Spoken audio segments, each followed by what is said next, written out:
Я приветствую вас, дорогие друзья, уважаемые гости и подписчики моего канала. Всем большое спасибо, что следите за новыми встречами. Снежана Егорова на связи прямо сейчас. Снежана, приветствую вас. Здравствуйте, Александр. Здравствуйте, друзья. Такой достаточно эпохальный у нас финал месяца. Да, вот последняя пятница первого месяца лета, уже фактически июнь позади. И триумф Зеленского. Он встречается с Трампом, очаровывает его, говорит, Трамп так был мил, как никогда не был мил Зеленский. И, наверное, это топ события вот этих дней, за которым прячется там неудачи на фронте, бравада распространяется как бы со скоростью света. Да? То есть мы видим, что там Сырский объявляет о том, что остановили на Сумском направлении противника. Что в Днепропетровской области как-то все умалчивают. На Угледарском направлении все сыпется. Но Зеленский, ему удалось выиграть время. Достаточно сложная геополитическая обстановка, но я хочу начать наш разговор с того, что, обмены происходят, обмены телами произошли, и вышел Умеров и говорит, следующий шаг – это встреча Путина и Зеленского. Слушайте, но то, как об этом заявляют, да, это какой-то просто как необыкновенный фетиш. То есть Путин ранее говорил, что встретится, но Зеленский вряд ли что-то может подписать.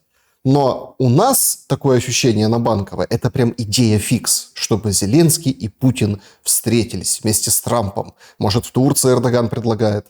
А что это меняет, если, по сути, меморандумы в тупике, об этом Песков говорил, то есть вот два меморандума, никаких точек соприкосновения нет. Как вы смотрите на вот эту часть игры прежде всего Банковой, встретиться с Путиным? Это, Саша, очередной виток и поворот сюжетной линии. Как вы правильно заметили, это все игра. И все то, что происходит на Банковой, и все то, о чем мы с вами говорим бесконечно, вы говорите с разными экспертами, и, скажем так, экспертов по этой части становится все больше и больше, потому что это можно бесконечно обсуждать. Знаете, я очень долго работала в театре, я очень долго работала на телевидении, и я обнаружила, скажем, такую прекрасную закономерность, что все очень хорошо разбираются в театре и в телевидении, потому что все смотрят телевизор и имеют возможность прийти и посмотреть, как вообще играют артисты в театре. Вот, собственно, все то, что для нас создает Банковая, и главный герой их многосерийного триллера, не побоюсь этого слова, потому что это уже не комедия, это уже давно даже не трагедия, это просто триллер, потому что мы никогда не знаем, за каким поворотом на нас выпрыгнет какое-нибудь чудовище, кого убьют, сколько будет трупов, сколько будет тел, что потом с ними будут делать, как их будут потрошить. То есть это реальный триллер про Джека-потрошителя. Но, как вы знаете, Александр, есть такое понятие прелесть преступления, да, вот это вот ожидание, скажем так, какого-то взрыва, каких-то ярких событий. Это всегда будоражит людей, знаете, это разгоняет их кровь, это такой адреналин специфический. То есть у меня складывается впечатление, что весь украинский народ, знаете, он идет по комнате страха. Если вы никогда не были, я вам расскажу. Когда-то со своими детьми, значит, мы были в Лос-Анджелесе, там есть такой Universal Studio, значит, парк развлечений, и там есть такие комнаты страха, но если в нашем детстве вот все были так или иначе в каких-то таких комнатах страха, они совсем не страшные по большому счету, но вот в Universal Studio американские специалисты, которые всю инженерную мысль, значит, вложили в это все иллюзии, которые только они научились делать, они вложили в это все. И там была такая ужасная комната страха, которая называлась по названию фильма, там какая-то история о том, как прилетают какие-то инопланетяне, значит, и они начинают просто потрошить людей, и там все это связано с медицинской какой-то темой. В общем, короче, «Восставшие мертвецы» называется этот фильм, сериал, и мы пошли, значит, с детьми в этих восставших мертвецов. Знаете, в чем ужас заключается? Вот ты заходишь там есть такой накопитель, значит, вот такая штука, и ты уже, если ты встрял в эту всю волну, то ты не можешь развернуться и выйти уже обратно. Мы уже, когда подходили вот к самому непосредственно входу в эту комнату страха, я уже понимала, что, в принципе, нам это все не нравится, потому что нагнеталась атмосфера, значит, там какие-то звуки, какие-то там сирены звучали, что-то там мигало, значит, все это было страшно. Но самое страшное было, когда ты заходишь в эту комнату страха, потому что она полностью создана таким образом, что ты даже не можешь себе представить, что это театральное представление. Ты просто попадаешь вот в этот дикий ужас, и ты идешь, ты не можешь вообще никуда обратно повернуть, пока ты не выйдешь до входа. Я помню, что я была со своими вот 3 маленькими детьми, 2 из которых орали истерически просто. И когда мы уже вышли на свет, значит, Божий, и стояли под выходом из этой комнаты страха, они еще стояли и минут 15 истерически рыдали, а японские туристы, значит, снимали моих детей, которые не могли успокоиться, потому что это было реально страшно. Значит, какие-то выпрыгивают люди, вот эти живые мертвецы, хватают тебя за руки. Вот это все мы сейчас наблюдаем с украинским народом и в этом украинском триллере. Владимир Зеленский – это вот этот вот образ. Знаете, не зря же голливудская пудра, которую постоянно подсыпают в сознание маленьким крыскам, у которых нет мозга, понимаете, вот людям, которые вообще не понимают, что происходит, они верят всему искренне, смотрят в телевизор, и вот так вот, как зомбиленд, понимаете, смотрят и идут, как зачарованные за вот этой вот дудочкой крысолова. В принципе, ужас заключается в том, помните, в американских тоже фильмах ужасов есть такой герой, такой вот, как у вас нарисован на стене, вот этот Джокер, да, то есть у него нарисована маска улыбки. Он кажется абсолютно не страшным, то есть он безопасный для людей. Вот Владимир Зеленский по-прежнему для людей кажется не страшным, безопасным. И все как бы так обсуждают смело и отважно. Вот, он там бороду отрастил, вот, он там костюмчик надел. Господи, да чего там ему стараться, да ничего ему не поможет, да Трамп же придет, порядок наведет. И люди абсолютно отвлекают свое внимание на вот эти совершенно несущественные для них вещи. То есть они обсуждают, как он зашел, как его приняли, кто как куда смотрел. Было ли, знаете, как в этом прекрасном произведении про Проню Прокоповну, барыня лягли і просять, понимаете, запрошуй, значит, женихів. То есть люди вообще на какую-то хрень обращают внимание и полностью пропускают то, что происходит у них под боком. То есть им создали концлагерь, постоянно каждый день в Верховной Раде какие-то принимаются античеловеческие законы, людей лишают земли, людей лишают гражданских прав, людей лишают документов. То есть уже принимаются законы, что вот эти украинские паспорта, они недействительные, что там, значит, написано на русском языке громадянин Украины и гражданин Украины. То есть вот это все происходит каждый день. Земля украинская продается. То, что люди о чем должны эксперты говорить с утра до ночи, на каком основании Зеленский поставил Конституцию на паузу и подписал от своего имени, будучи просроченным уже на тот момент, договора столетние с Британией, отдавая нашу землю и недра, продавая наши редкоземельные металлы, землю, которая по Конституции Украины принадлежит украинскому народу, а не Владимиру Зеленскому, не Андрею Ермаку, не Умерову и всем этим ублюдкам, которые вообще еще вчера были никем, и звать их никак, а сегодня они почему-то ведут себя, как будто бы они короли, монархи, как будто бы они создали эту землю, родили всех этих людей и теперь позволяют им жить на своей земле, как, собственно, это происходит в Великобритании. Я хочу напомнить всем нашим прекрасным слушателям, если они не знают, что Великобритания – это так называемая конституционная монархия. Правда, там конституцию никто никогда не видел, и по большому счету монарх там решает все, и он может как говорится, казнить, так и миловать. Другой вопрос, что 20 век немного подиспугал монархов, и они ведут себя типа прилично, но на самом деле под спудом все остается так же, как и было. Им полностью принадлежит вся земля Великобритании. И каждый человек, живущий на территории этой страны, платит ежемесячный налог на то, что его там дом или его квартира или его там имущество какое-то находится на земле монарха. Вот сейчас украинцы, они даже не понимают, что уже украинская земля куплена. Мы не знаем, нам не открыли в реестрах, кто купил, как купил, насколько купил, что они собираются там строить, как они собираются распоряжаться нашими ресурсами,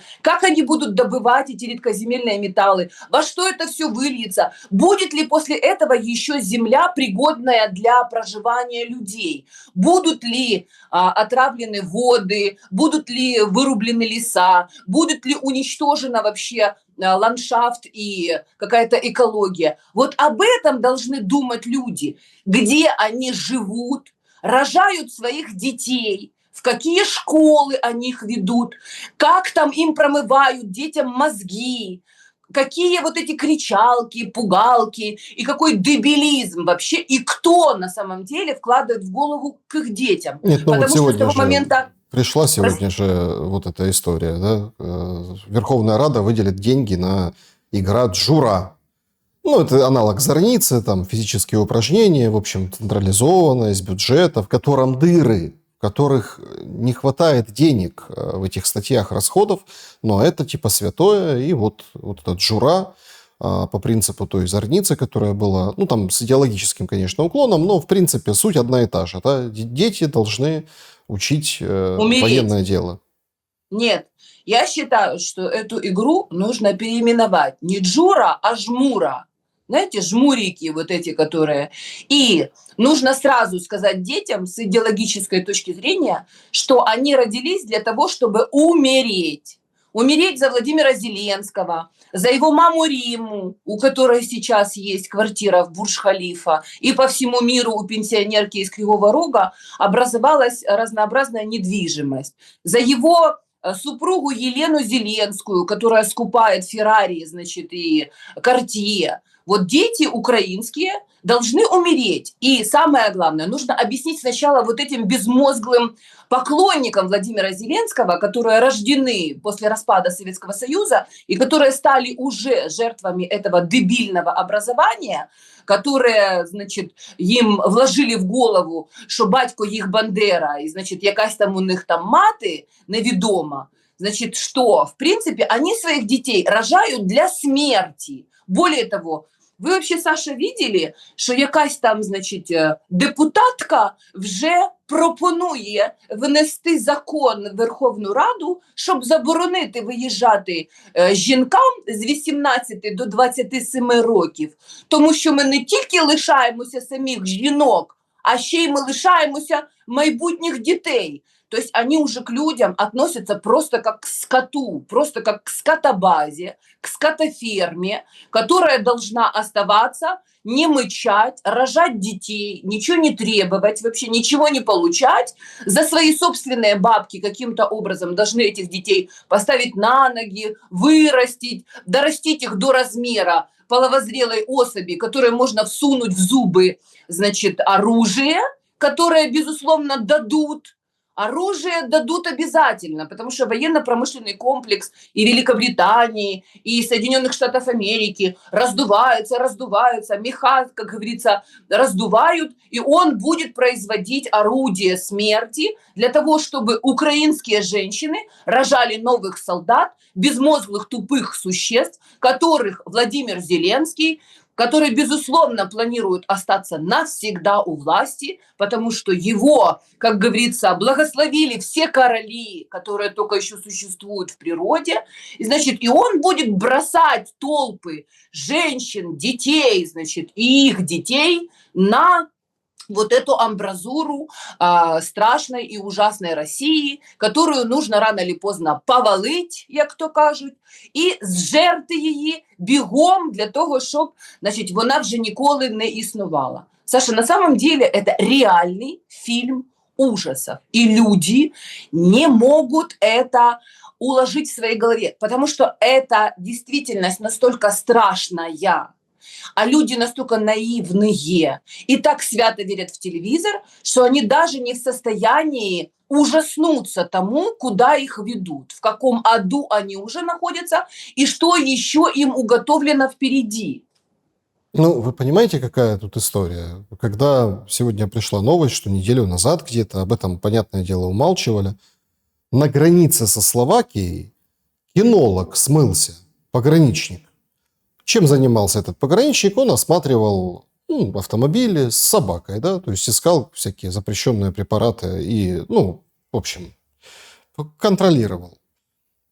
Пришел, покормил собаку и сам там, где, он же знает, где там можно пройти, да, и быстренько перешел, попросил политического убежища и, в общем, ушел. Начали разбираться, а в чем дело? Дело в том, что он узнал, что вот их людей, вот пограничников, будут менять, туда приведут кого-то другого, а их бросят на фронт. То есть это вот ярчайший пример, да, и это действительно уже показатель вот этих улыбок, вот этого милого Зеленского, который с Трампом показывал ему слайды, вот эти распечатанные фотографии. И это определенный приговор. И когда сегодня Умеров выходит и делает вот эту историю, затравку дает такую, успокаивает народ, говорит, смотрите, люди, нет речи об мобилизации с 18 лет. Понятное дело, что этому пограничнику не 18 лет, но он понимает, где он находится. И когда уже пограничник, который ловит людей, которые хотят бежать, сам бежит, это уже показательно.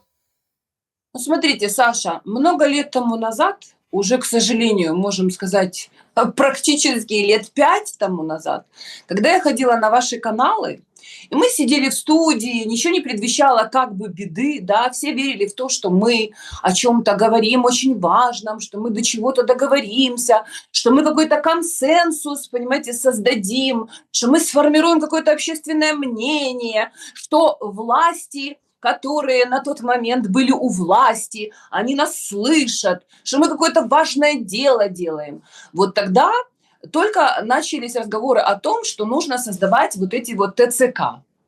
Вернее, не ТЦК, а вот эту тероборону, да, тероборону.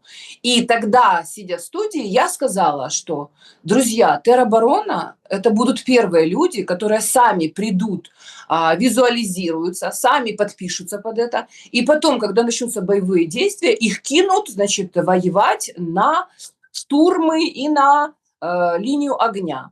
На что прекраснейший, чудеснейший, веселейший человек добрейшей души Олег Стариков, который, значит, сидел в студии, мне говорит, Снежана, вы ничего не понимаете. Тероборона – это вообще все по-другому. Люди будут защищать свой дом, свой район, свой подъезд, свою жену, своих детей.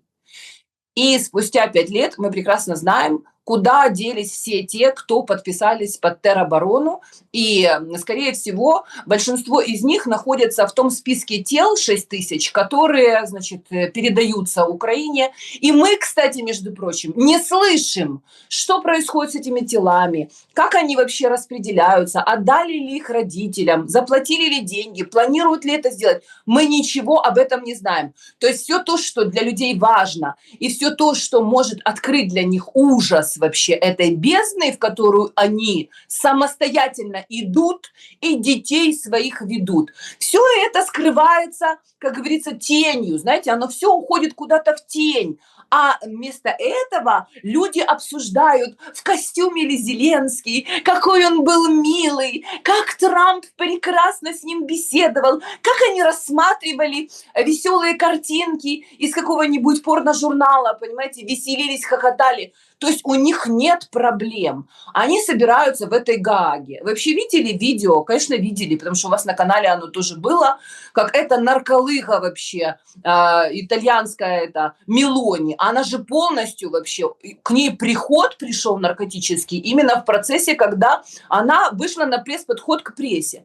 То есть они собираются в Гааге, они летают самолетами, эти жирные свиньи, Умеров, вот этот Стефанчук, значит, они там рассказывают, как они жрут, как они срут, как они прекрасно себя чувствуют в своих жирных телах, значит, как они вообще замечательно сидят в Верховной Раде, получают миллионы, решают вопросы, отжимают бизнес, сажают людей, там, занимаются, скажем так, уничтожением своих конкурентов. У них вообще другая жизнь, понимаете? Они знают, что они не окажутся в окопе, они знают, что их дети не окажутся в окопе, они знают, что они сейчас грабят вот этих нищих, голых, босых, наивных бандерлогов, понимаете, которые боятся собственной тени. Они вообще же ведут какую-то совершенно другую жизнь, понимаете, богатых, успешных, элитных. У них все хорошо, отели, вкусная еда, обслуживание и прочее и тому подобное. Я не понимаю, почему люди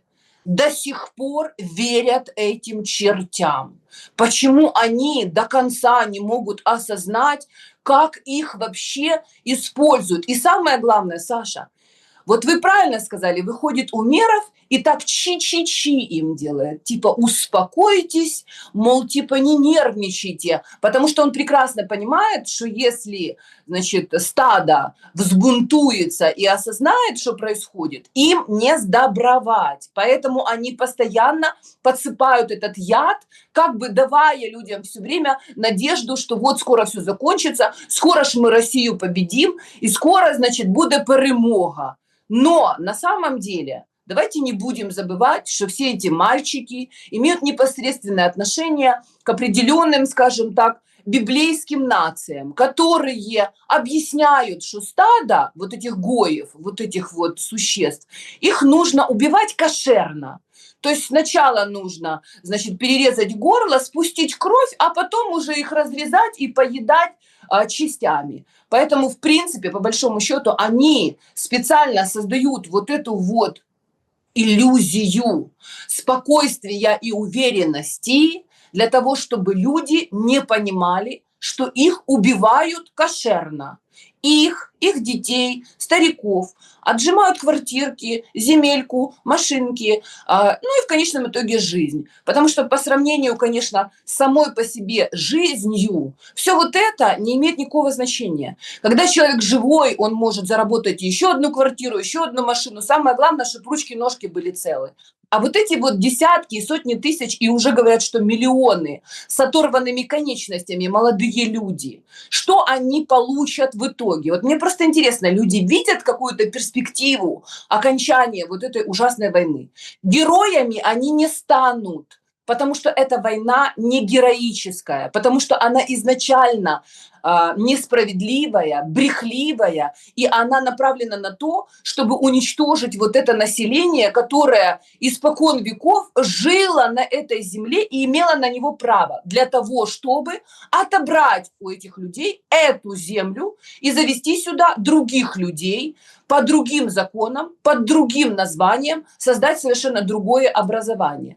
Вот когда эти люди осознают это, я думаю, что, конечно, кардинально изменится ситуация. А пока что, понимаете, я вот, например, не хочу, чтобы мы с вами тоже участвовали вот в этом цирке обсуждения Зеленский в костюме.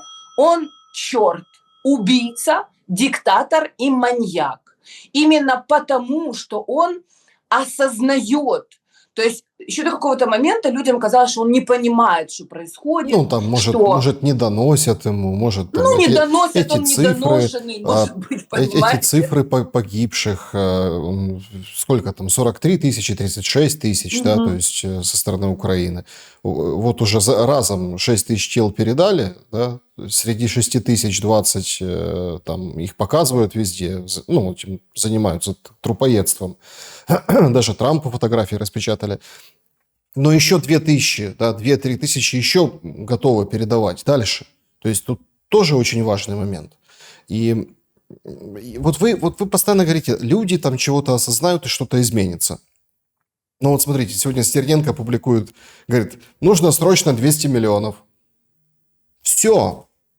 То есть это цитата поста Стерненко. Надо срочно 200 лямов.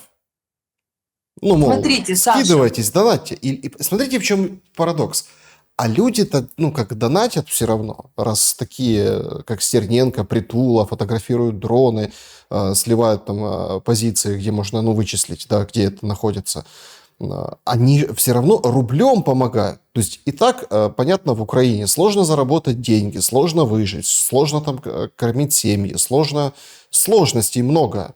И война плюс еще это. Но они все равно вот этот вот донаты вот эти вот, да, все равно передают. Как переполошились все по поводу этого львовского, ну, мужчина, там, 31 год, ему этого инвалида, да, который сбежал за границу. Сегодня сообщили, что провели обыски у всех, там, его знакомых, друзей, родных, близких, потому что он собирал себе, не на армию, себе, но просто тратил не туда, типа, не на лечение. И быстро занимаются этой проблемой и показывают какой-то результат, потому что дискредитирована вот эта история волонтерства, и это дошло аж до самого Зеленского, президентский уровень проблем. смотрите, Саша, я вам расскажу. На самом деле, то, что делает Притула и Стерненко, это отмывка бабла через вот эту схему якобы благотворительных внесков. То есть никакие миллионы они там не собирают на самом деле от людей, то есть они выдают это якобы за то, что люди им донатят, но на самом деле это просто украденные деньги определенными, скажем так, персонажами, которые имеют доступ вот к тому баблу бешеному, которое льется рекой на Украину. Ну, то есть там же есть несколько потоков. Сначала первый поток выливается, и половину забирают те, кто принимает эти законы на своей стороне, значит, во Франции. Почему Макрон так целует, обнимает, обожает Зеленского? Почему Мелони и всякие разные там Урсулы фон дер Ляйен так его любят? Потому что он помогает им через украинскую войну отмывать бабло и распихивать по собственным карманам. То есть они обманывают свой собственный народ, рассказывают, что якобы они помогают бедной Украине, украинушке, рассказывают людям, что им нужно, значит, подтянуть поясочки и не рассчитывать ни на медицину, ни на образование, ни на что, вытащить последние деньги, значит, 5% от ВВП мы сейчас будем на страшную войну, которая нас ждет, не дождется просто, потому что Россия только и мечтает, чтобы напасть на нас, бедных и несчастных. То есть они просто обманывают своих людей. Потом они списывают эти бабки из своего бюджета якобы на войну к Зеленскому. На первом же этапе, то есть они там больше 50%, а то, наверное, и 70%, а может и все 90% кладут себе в карманы, те, которые лоббируют подобного рода законы и, соответственно, зарабатывают. 10% от этих колоссальных сумм попадает в Украину, где, в принципе, эта сумма, опять же, делится на 90%, которые остаются у Зеленского и ему подобных, а 10% куда-то там отправляется на фронт вместе с оружием, с которой берут в руки те, которые не имеют мозга, и идут сами себя убивать и умирать. Но вот эти вот там малые проценты, которые доходят до украинского, скажем так, вот этого организованного преступного синдиката, они должны их отмыть в любом случае. И они их отмывают через Притулу и Стерненко.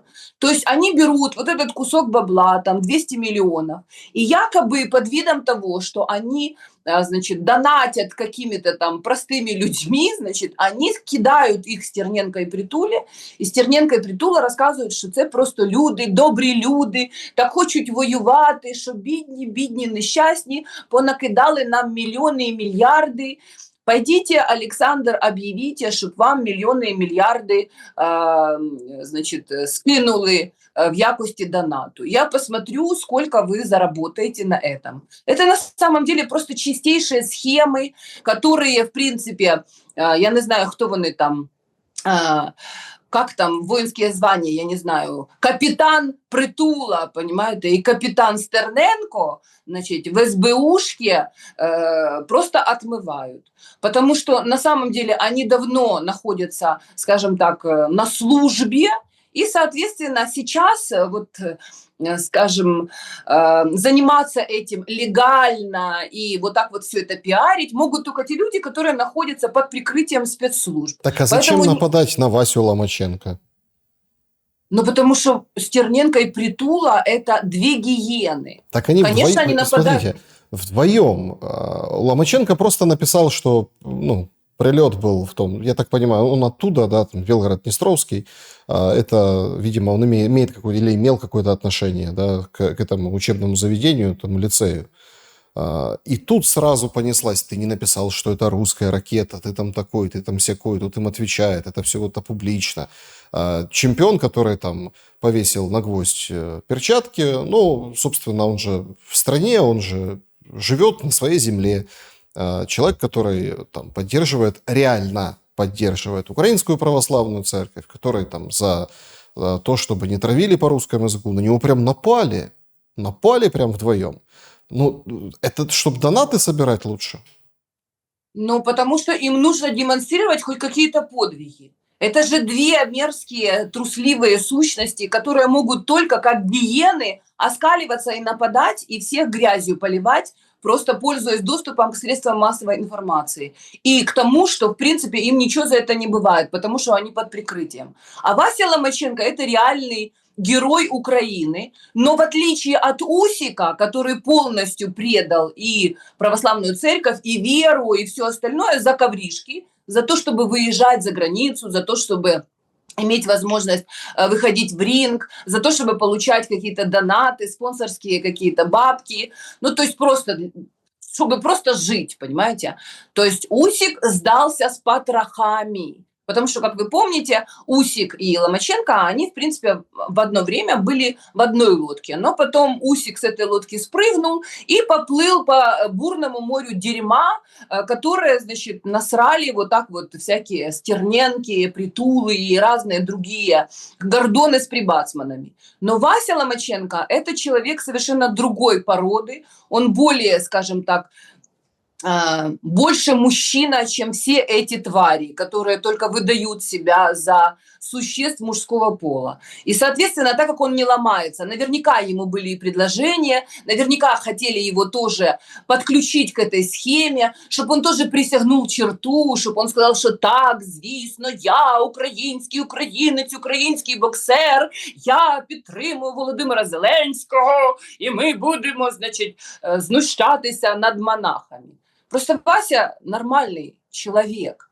И ни одного нормального человека они не оставят в покое. Они бесы, они исчадие ада, они искушают, они издеваются, они проверяют на прочность. Понятное дело, что человек, который, например, как Вася, привык, да, к тому, что он в зените славы, к тому, что его уважают за его достижения. И, конечно, он выходит совершенно в другое поле. Он спускается на ринг к идиотам, где, в принципе, их много, и они наваливаются, знаете, как в сказке, вернее, не в сказке, а у Свифта это, в принципе, такой роман про Гулливера, да, то есть на Гулливера навалились вот эти лилипуты своей массой, да, и смогли его, значит, прижать и привязать к земле. Вот они, в принципе, занимаются этим. Они уничтожают любое здоровое зерно, они унижают, дискредитируют, клевещут на любого человека, который занимает нормальную, адекватную позицию, кто хочет оставаться человеком и не предавать свою память, там, свою церковь, свою веру, свою мать, своего отца, свою землю. Потому что они конченые твари, вот поэтому. Другого объяснения нет. Понимаете, Снежана, в этом всем процессе удручает то, что Украина заканчивается. Ну, имеется в виду глобально.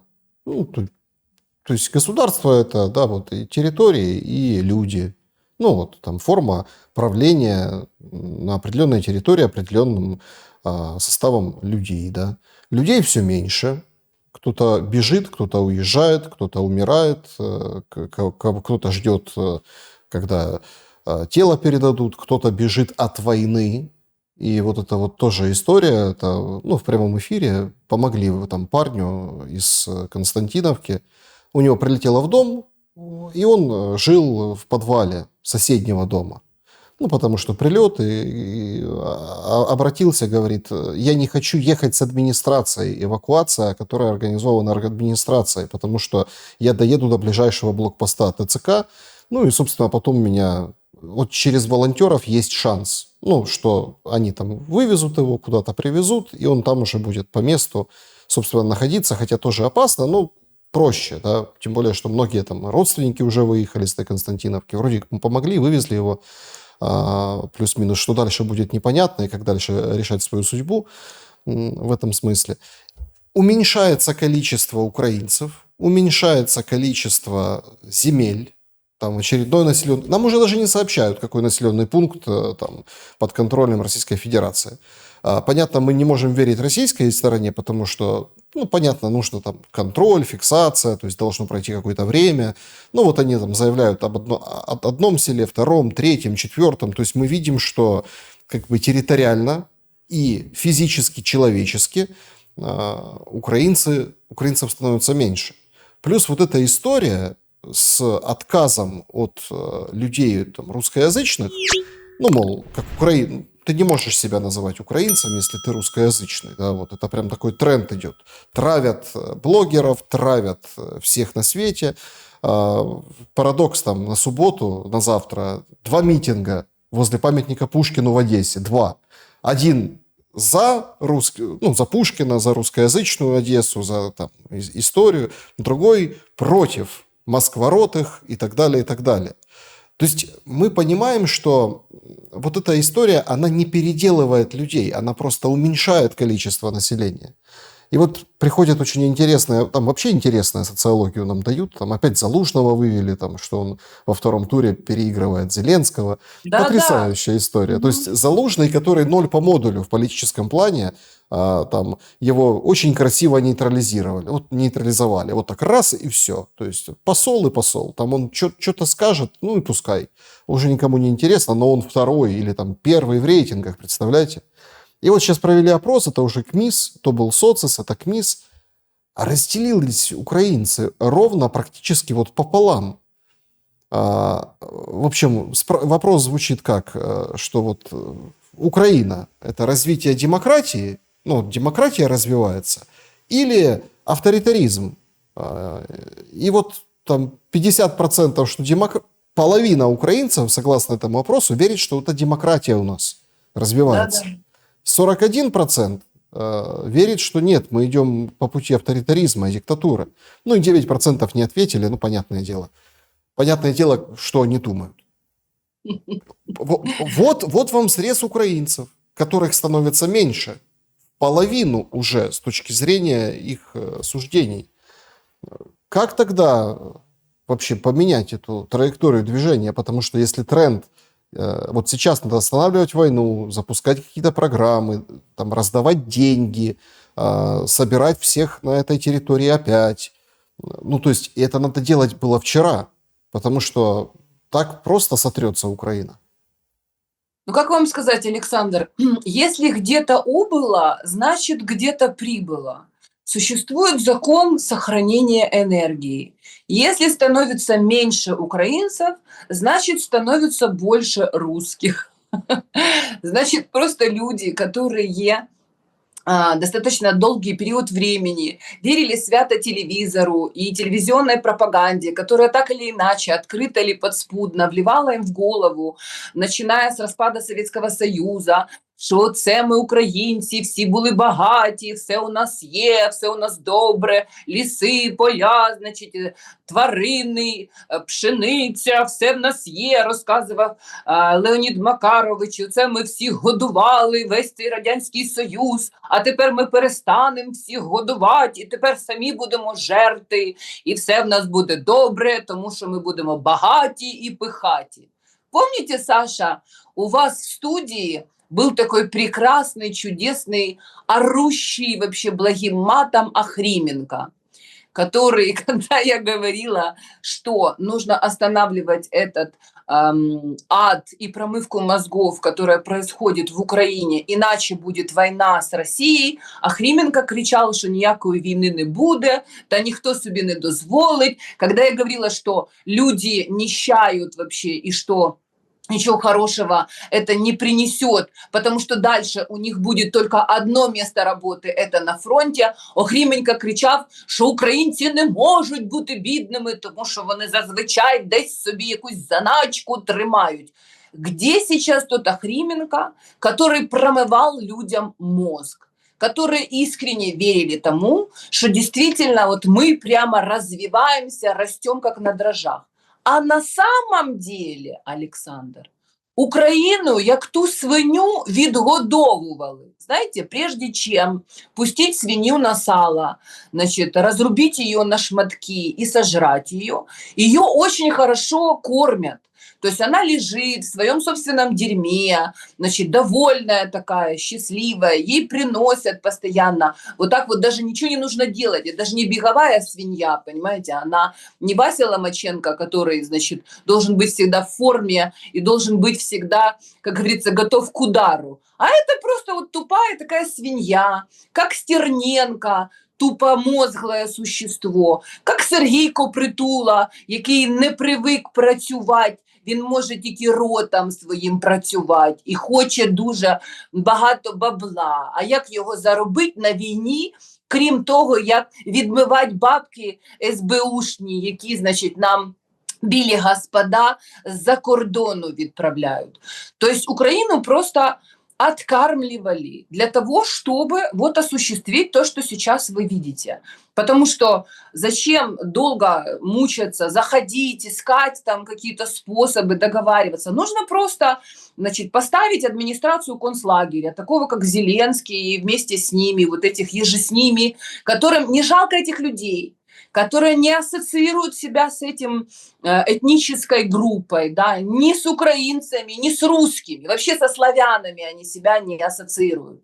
Это просто, понимаете, ликвидационная команда, которая пришла и запускает вот этих всех своих белых господ, демонстрирует им, что хотите. Хотите заводы, вот у нас такие заводы, покупайте. Хотите пароходы, то, что осталось, мы вам продадим. Хотите чернозем, вот такой у нас чернозем. Какого, извините, рожна ездят вообще сюда бесконечно в Украину эти все так называемые представители западной демократии? И они же ездят для того, чтобы увидеть собственными глазами, что они покупают, во что они бабки вкладывают.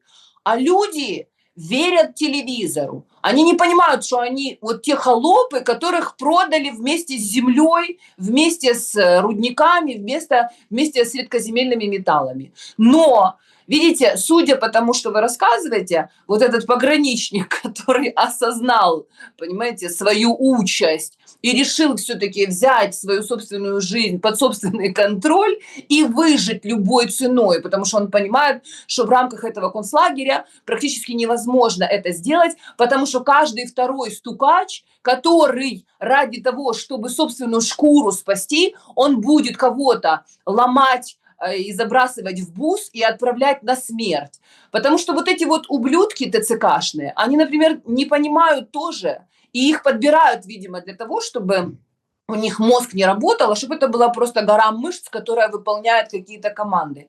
Они не понимают, что они тоже в конечном итоге будут брошены в последний бой, как говорится, и их ожидает та же участь, как и тех людей, которых они ломают и отправляют в бусах на смерть. Потому что я вот хочу, чтобы люди все-таки осознали, что если они не поймут, что им необходимо объединяться ради жизни, и по сути, а вот чего люди боятся? Того, что их заставят опять стихи Пушкина читать? Это самое страшное, ради чего они воюют и с оружием в руках выходят против русской армии. Это самое страшное, что у них будут опять в школах уроки русского языка и литературы. Это самое ужасное, ради чего они воюют. То есть они хотят вместо этого, значит, чтобы им промывал мозги убийца Стерненко, чтобы рыготал, как гиена, значит, над их гробами и над их героями Притула, чтобы бабы дурные, вообще сумасшедшие, которые просто хотят каким-то образом к себе внимание привлечь, разрывали книги Чехова, Достоевского, Пушкина и Толстого. То есть если люди не поймут, что их убивают изнутри, если они не осознают, что самый главный враг сидит на Банковой, что вот эти все подонки, которые уже начали внутренние разборки. Вот этот Чернышов, который уехал, теперь ему, значит, предъявили обвинение, но он все равно будет ходить и исполнять свои профессиональные обязанности как министр. То есть можно вообще сложить, как говорится, 2 плюс 2 и понять, что эти твари вообще занимаются тем, что уничтожают эту Украину. Они ее уничтожают. Понимаете, тут Они ее уничтожают, и они принимают такие законы, которые дальше дадут возможность. И, кстати, закон о множинном громадянстве. Это кто? Путин заставляет принять? Это Путин вообще вот пришел в Верховную Раду и сказал, давайте сделаем так, чтобы те граждане, которые вчера здесь жили, не могли вернуться по своим документам, потому что они, эти документы уже недействительны, а другие граждане, которые здесь никогда не жили, но которые уже купили здесь землю, заводы и пароходы, могли приехать сюда и чувствовать себя хозяевами этой земли. Кто это делает? вы знаете, когда вы, ну, там, прошлая или позапрошлая наша беседа, в общем, всячески проводите периодически параллели с там, нацизмом, да, делаете отсылку к Гитлеру, к Рейху, там, ну, вот такие делаете параллели, это все как-то вот воспринимают как просто, ну, какой-то там, ну, там, как колокол. Ударили в колокол, да, ну, и какой-то там фоновый звук. Но на самом деле это не фоновый звук. И чем дальше, тем вот эти, казалось бы, простые, как это принято говорить, кремлевские нарративы, да, то есть, что, ну, вот этот, перебрасывать этот мостик, становится вообще дико. Выходит в ряде британской прессы выходит много материалов сейчас о новой начальнице разведки Ми-6. Она, ну, как бы, такая достаточно закрытая товарищ.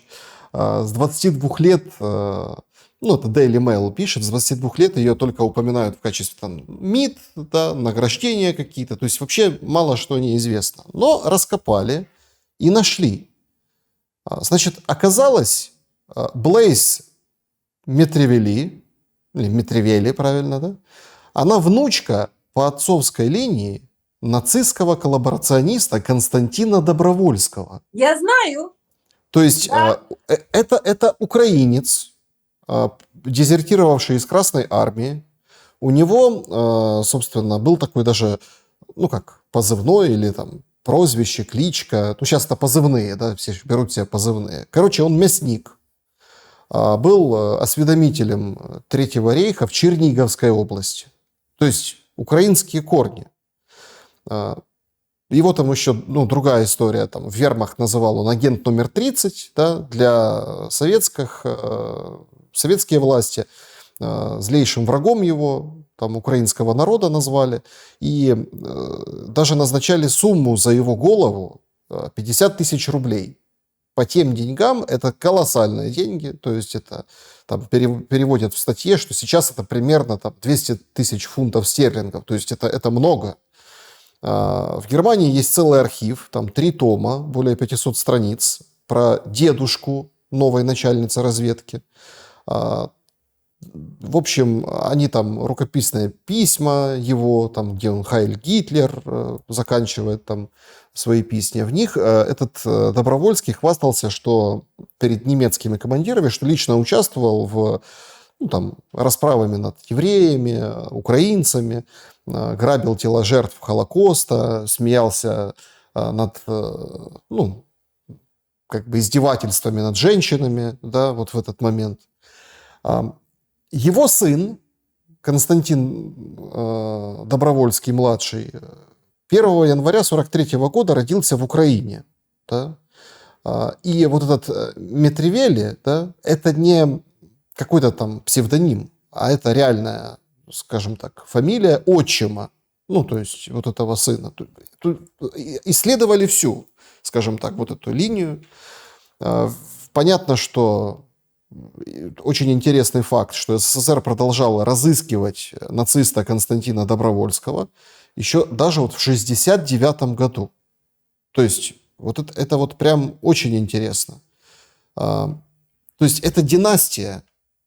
Это Да, династия. И да. сейчас глава разведки, глава Ми-6 британской, это вот, собственно, понятно, что там в МИД подчеркивает, что это у нее понятное там прошлое, она там к этому не имеет отношения, дети не в ответе там за родителей и так далее, и так Серьезно? далее. Но Да-да. это очень любопытный момент. Кто вообще и чего ждать тогда, да, от вот этого британского лобби сегодня в Украине? Ну, смотрите, Александр, вообще, к сожалению, из-за того, что за 30 лет полностью была разрушена и разбито вдребезги образование советское, то есть то, которое, в принципе, людям в голову погружало такое понятие абстрактное, как причинно-следственные связи. То есть вот произошел вот этот разрыв причинно-следственных связей, потому что что-то откуда-то всегда берет свои истоки, во что-то перерождается и дальше куда-то движется, то, в принципе, люди в Украине уже давно забыли и эту тему никогда не поднимали в общественном пространстве, о том, что вообще-то британские монархи, они первыми создали концлагеря, когда была Англо-Бурская война. Они, в принципе, занимались тем, что сгоняли людей через огораживание, отбирали у них землю и уничтожали этих людей, пожирали, в принципе, вот эти вот поколения за поколениями, что они, в принципе, британские монархи, они англосаксы, саксен-кобург-готские. Они на самом деле немецкие ашкеназы. То есть это определенная группа людей, которая правдами и неправдами проникла на вершину горы. За ними стоят Ротшильды, которые тоже являются определенными представителями определенной нации. И если уж говорить о господине Добровольском, который грабил, значит, жертв Холокоста, то есть, по сути, вот евреев, которых уничтожали, значит, на территории Украины, то, в принципе, нужно вспомнить, кто был инициатором этих уничтожений, что среди них как раз было очень много, скажем так, тех, кто поддерживал Гитлера, кто поддерживал, значит, вот эту всю идеологию превосходства, богоизбранности, особенного белого народа, что все это вообще-то западный нарратив, который идет от монархов, который идет от вот этих ашкеназ, который идет, в принципе, перетекает плавно в Гитлера, потому что на самом деле Гитлер, он был производной, его полностью создала британская монархия, британские спецслужбы, вот эти самые Ми-6 и Ми-5 и вот эти все прочие, значит, закрытые королевские общества. Поэтому удивляться тому, что на Украину спускают всегда вот эти все идеи, находят тех, кто потерял историческую память, или у которых нету совести, чести и достоинства, или вот таких, как Зеленский, больных мальчиков, переверзных нарциссов, которые выросли в семье проблематичной, которые, значит, хотят всегда быть в центре внимания, которые плевать хотели вообще на людей, которым на всех вообще абсолютно они готовы бросить в топку войны, лишь бы только самим оказаться на вершине горы, потому что алчность и стремление, как вот в сказке Пушкина, понимаете, только там старуха, она никак не могла остановиться, то ей корыто, то ей, значит, избу, то ей замок, а теперь она хочет быть владычицей морской. Только здесь вместо старухи, понимаете, Владимир Александрович Зеленский, они ищут таких чертей, они их нюхом чувствуют, у них эти все технологии отработаны уже веками. Как находить тех, кто готов продавать и продаваться, как их Понимаете, купить. тут еще кроме этого, тут ведь очень важный момент. Понятно, что там британская пресса будет выгораживать вот эту даму, да, но там же проводится такая мысль очень интересная, что этот дед мог выжить, да, у этого деда, ну, там, сын, который там отец, да, то есть они же тоже все, то есть они, вот как, она могла общаться все это время, то есть и с дедом, то есть это недалеко, это не кто-то какой-то там родственник, седьмая вода на киселе. Это, Конечно, Саша, это вот прям, подождите. то есть она сейчас Смотрите, заступает на должность, ну, она нацистка, ну, может, не она сама. конечно, Саша, да, так и есть. Так я, подождите, а вы знаете, за что? Вы знаете, за что на самом деле на меня наложили санкции? За мой пост в Фейсбуке еще до специальной военной операции, где я написала, что если мы не договоримся с русскими и начнется война, потомки полицаев сожрут. Они знали, они готовили эту акцию. Это спецоперация, 30 лет подготовки. Они собирали эти силы на Западной Украине, их вообще внуков, их потомков, которые действительно, подождите, я неоднократно вам говорила, но вы просто пропускаете мимо ушей это, что с приходом Виктора Ющенко, значит, жена которого вообще-то была представительницей спецслужб, работала в Вашингтонском обкоме, понимаете, и выросла, в принципе, с определенными идеологическими подоплеками, она же, в принципе, по большому счету, ему эти мозги промыла. При Ющенко это все началось. Когда на 9 мая был марш советских солдат-победителей, и их поставили в один ряд с воинами УПА, уже тогда стало понятно, что они будут поднимать эту тему. А весь западный так называемый эстеблишмент, Бербок, у которой дед нацист, Мерц, у которого дед нацист, Шольц, у которого дед нацист, они все и есть дети нацистов. Конечно же, это реванш. Это реванш против победителей, советских людей, советского народа, советской идеи, советской действительности, которыми так или иначе все равно мы с вами являемся, даже если мы этого не признаем. Но это уже вошло к нам в кровь через образование, через того же Пушкина, через того же Достоевского, Чехова и вообще вот всю ту действительность, которую нам передавали наши деды. Потому что мы тоже близко к ним находимся, потому что мы с ними общались, а они точно так же общались со своими вот этими потерпевшими поражение, которые, безусловно, вывезли золото нацистов, которые находятся в Аргентине, в Канаде, в Соединенных Штатах Америки. За эти деньги они создавали институты, они привлекали вот этих людей, вот этих беженцев, понимаете, вот этих тех, которые, как дед госпожи Митревелли, понимаете, вот этот вот фашистский прихвостень Добровольский, он туда уехал по паспорту беженца. Там он Да, он получил спасался от образование советских, в да. университетах. И, в принципе, по мнению специалистов, я вот слушала по этому поводу Андрея Ильича Фурсова, она является внедренной в разведструктуры уже во втором, а может быть даже и в третьем поколении. Конечно, это люди, которые знают, что они делают, они не будут вообще сомневаться, чтобы уничтожить врага и найти любую точку. Там самое главное нанести такой смертельный удар, чтобы после него не могла восстановиться система. И в основном этот удар, он осуществляется по сознанию людей. Потому что ты выбиваешь у людей почву под ногами, и человек не помнит, кто он такой, кто его деды, что хорошо, что плохо. Он просто находится в состоянии турбулентности. С ним можно делать все, что угодно. А они на самом деле знают, что они хотят. И Зеленский им служит. На самом деле он главный преступник, который уничтожает Украину. Он это делает осознанно. Все те, которые ему служат, это тоже понимают, потому что они выполняют заказ по расчистке этой территории, и это воплощение в жизнь плана ОСТ, который никто не отменял.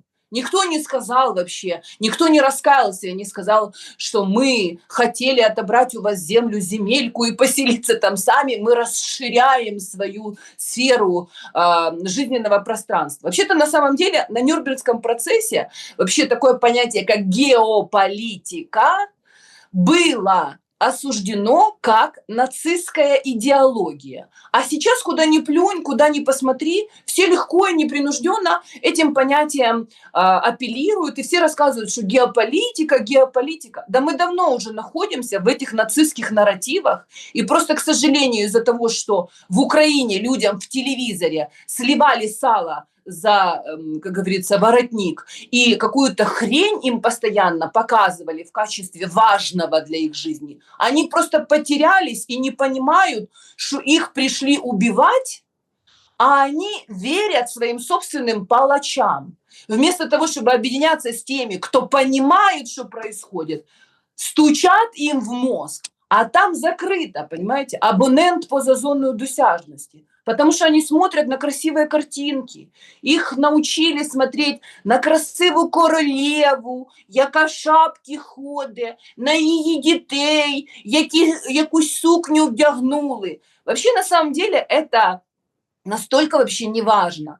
То есть люди уже, вот это реальная, знаете, к сожалению, неоколониализм и история про стеклянные бусы, понимаете, только там были реальные стеклянные бусы, которые в руки давали людям. Понимаете, вот эта иллюзия искусственно созданная химическим способом. А они вместо этого золото свое отдавали, женщин своих отдавали, землю свою продавали, потому что им казалось, земли у них много, ничего страшного, пусть люди придут, поживут. И мы знаем, чем закончилась история индейцев. Так украинцы – это те же индейцы.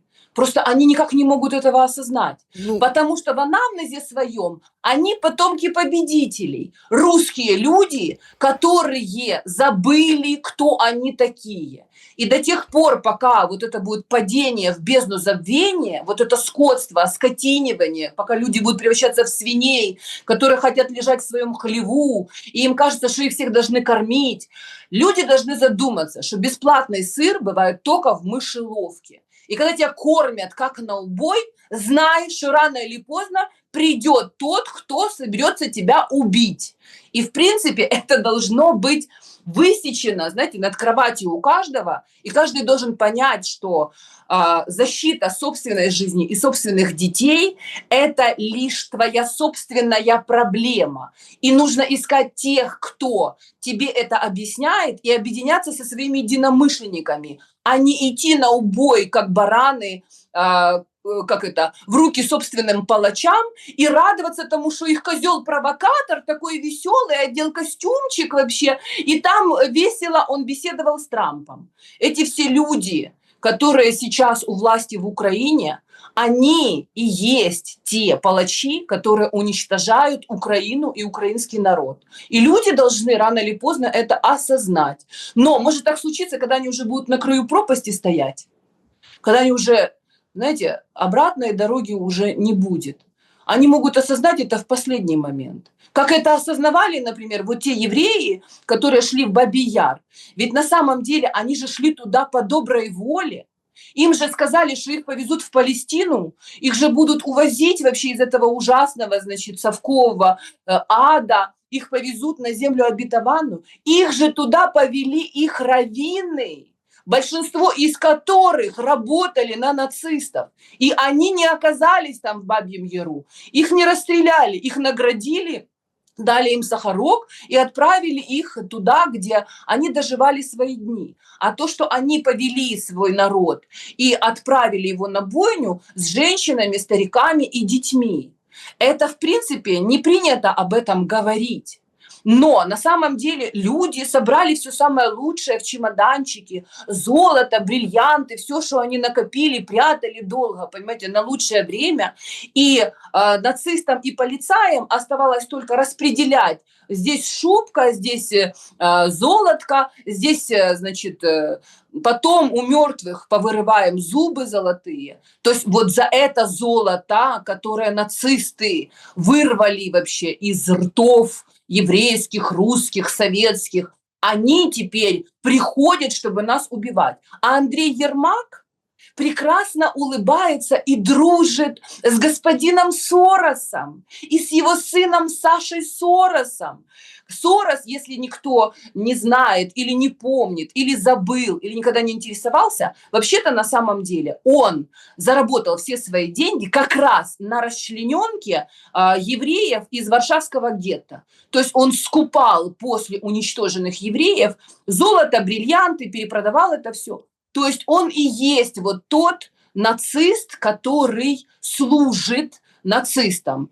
И то, что среди евреев было огромное количество предателей своего собственного народа, это тоже исторический и медицинский факт. Но сейчас украинцы, им пытаются заглядывать в рот. Им кажется, что если они присягнут своему фюреру, недофюреру, понимаете, они останутся в живых. Но на самом деле я хочу их расстроить и разочаровать. Они просто, до них еще ход не дошел. И если они хотят остаться в живых, они и их дети, им нужно кардинально изменить ход своих мыслей, объединяться и изгонять этого дьявола из своей головы, из своей души, из своей семьи, из своего сознания и, самое главное, из власти в Украине. Ну и пересмотреть немножко, полистать, освежить в памяти историю. Как оказалось, да, вот вроде бы уже, когда это было, кому это надо, Второй мировой войны, Великой Отечественной войны, почитать о подвигах героев советских солдат, посмотреть, да, не вот это то, что нам там, смотрите, там сговор, разделили Польшу бедную несчастную, потом, а вот просто понять, что это было, потому что похоже, что это действительно эхо из прошлого, судя по таким подробностям, которые о сегодняшней главе разведки пишет британская пресса. Снежана Егорова была моей собеседницей сегодня. Спасибо за время и мысли. Спасибо, Саша. Друзья, помните о том, что ваша жизнь – это исключительно ваша личная проблема. Держите руль своей жизни, как говорится, крепко в собственных руках, верьте в Бога и ветер вам в парус. Люблю вас. Всего доброго. Спасибо. Берегите себя, добра и света. Увидимся обязательно. До скорого.